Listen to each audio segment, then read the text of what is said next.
இன்றைக்கான தேவனுடைய வார்த்தை, நன்மை செய்வீர்கள்.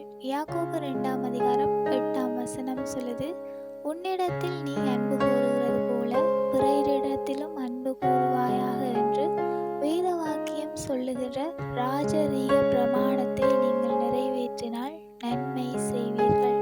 அதாவது, உன்னிடத்தில் அன்பு கூறுவதை போல பிறரிடத்திலும் அன்பு கூறுவாயாக என்றது பிரதானமான கட்டளையாக இருக்கிறது. அந்த கட்டளைக்குள் தேவன் அனைத்து கற்பனைகளையுமே உள்ளடக்கி விடுகிறார்.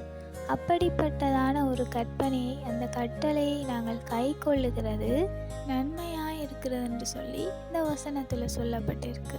அந்த கட்டளை என்று சொல்லப்படுகின்றதான ராஜரீக பிரமாணத்தை நாங்கள் நிறைவேற்றுகிறதை நாங்கள் செய்கிற நன்மையாய் இருக்கிறது.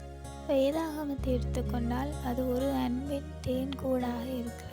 வேதாகமம் முழுவதுமாக அன்பாலே நிறைந்தது. தேவன் இந்த பூலோகத்திற்கு அன்பினாலே வந்தார். எங்கள் மேலே வைத்த அந்த அன்பு அவரை அவ்வளவு பாடுகள் பட, அவ்வளவு அடிகள் வாங்கினாலும் கூட சகித்து கொள்ள வைத்தது. அதே போல தேவன் எங்களுக்கு செலுத்தின அந்த எந்தவித எதிர்பார்ப்பும் இல்லாத ஒரு அன்பை நாங்களும் மற்றவர்கள் மேலே செலுத்துகிறவர்களாக இருக்க வேண்டும். எந்த ஒரு எதிர்பார்ப்பும் இல்லாமல், எந்த ஒரு தேவைக்காகவும் பழகாமல், உண்மையாக எல்லோரிடத்திலும் பழகும் பொழுது அது தேவனை வெளிப்படுத்துகிறதாக அமைகிறது.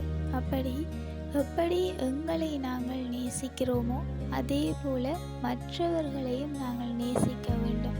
அப்படிப்பட்டதான தேவன் சொன்ன அந்த முக்கியமான கற்பனைகளை நாங்கள் கை கொள்ளுகிறோமாக இருந்தால், அந்த ராஜரீக பிரமாணத்தை நாங்கள் நிறைவேற்றினாலே நாங்கள் நன்மை செய்கிறவர்களாக இருக்கிறோம். ஆகையால் நீங்கள் நன்மை செய்ய விரும்பினால் உங்களைப் போல மற்றவர்கள்